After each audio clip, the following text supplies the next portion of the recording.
Bismillah, assalamualaikum warahmatullahi wabarakatuh.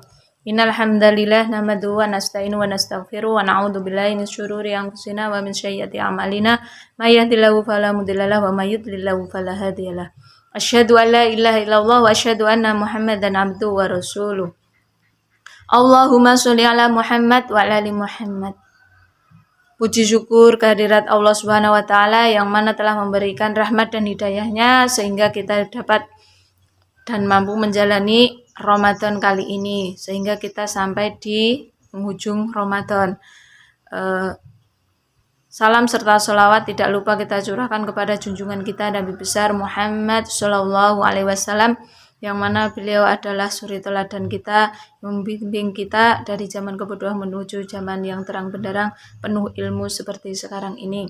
Yang ketiga kalinya di sini saya akan membacakan materi kultum puncak ibadah di 10 hari terakhir Ramadan. Alhamdulillah, waktu terasa sangat cepat berlalu, tidak terasa kita sudah melewati puasa Ramadan dan sebentar lagi masuk di 10 hari terakhir, yang bagi umat Islam akan menjadi hari yang paling bermakna dan ditunggu-tunggu dalam menjalani ibadah puasa karena akan hadirnya anugerah yang mulia yaitu Lailatul Qadar. Memasuki 10 hari terakhir Ramadan merupakan suatu momen yang penuh keharuan. Sebagai seorang muslim yang harus berpisah dengan bulan yang penuh berkah dan rahmat dari Allah, tentunya menimbulkan kekhawatiran apakah kita masih bisa bertemu lagi dengan Ramadan berikutnya di tahun depan dengan segala keterbatasan umur yang kita miliki. Rasulullah Shallallahu Alaihi Wasallam setiap memasuki 10 hari di akhir Ramadan semakin menambah kualitas dan kuantitas ibadah beliau. Disebutkan dalam satu hadis, Rasulullah Shallallahu Alaihi Wasallam sangat bersungguh-sungguh pada 10 hari terakhir bulan Ramadan melebihi kesungguhan beliau di waktu yang lainnya. Hadis riwayat Muslim. Bahkan beliau di 10 hari terakhir Ramadan sampai menjauhi istri-istrinya, serta mengajak keluarganya melakukan ketaatan sebagaimana hadis yang diriwayatkan oleh Aisyah adalah Rasulullah apabila telah masuki 10 hari di akhir Ramadan, beliau akan mengikat erat kainnya, menghidupkan malam-malamnya, membangunkan ahli keluarganya. Hadis riwayat Bukhari dan Muslim.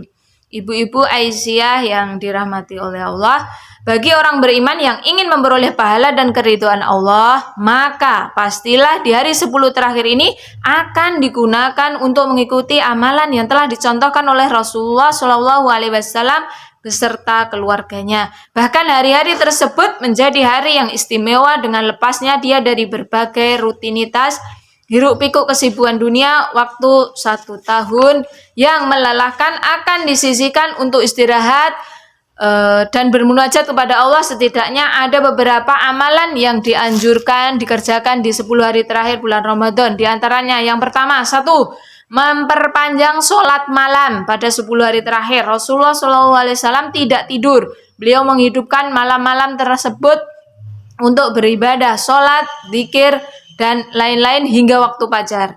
Kebiasaan beribadah di 10 malam terakhir ditularkan kepada seluruh anggota keluarga beliau untuk sama-sama menikmati kesyahduan beribadah sepanjang malam. Rasulullah Shallallahu Alaihi Wasallam bersabda, barang siapa sholat pada malam Lailatul Qadar karena iman dan mengharapkan pahala, akan diampuni dosa-dosanya yang telah lampau. Hadis riwayat Bukhari.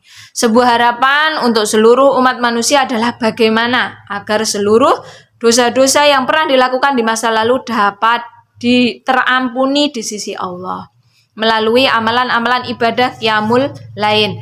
Umat Islam diasah untuk memiliki ketundukan yang tekun untuk menyembah serta mengagungkan Allah.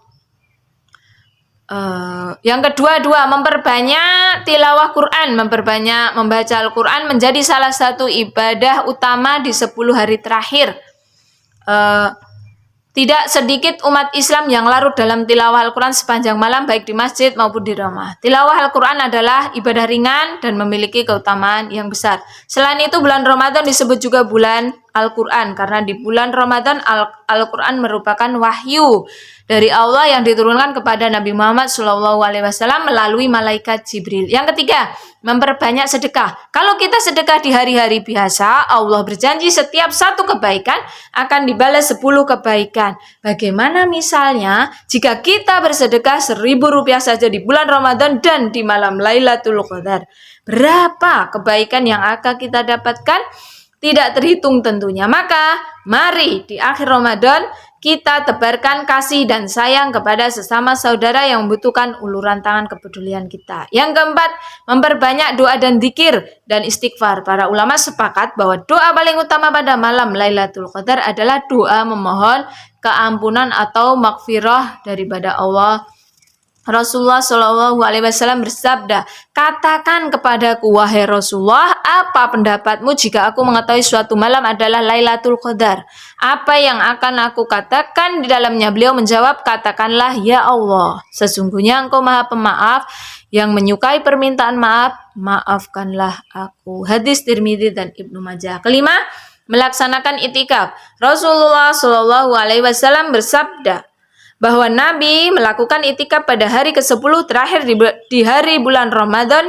Beliau melakukan sejak datang di Madinah sampai beliau wafat. Kemudian istri-istri beliau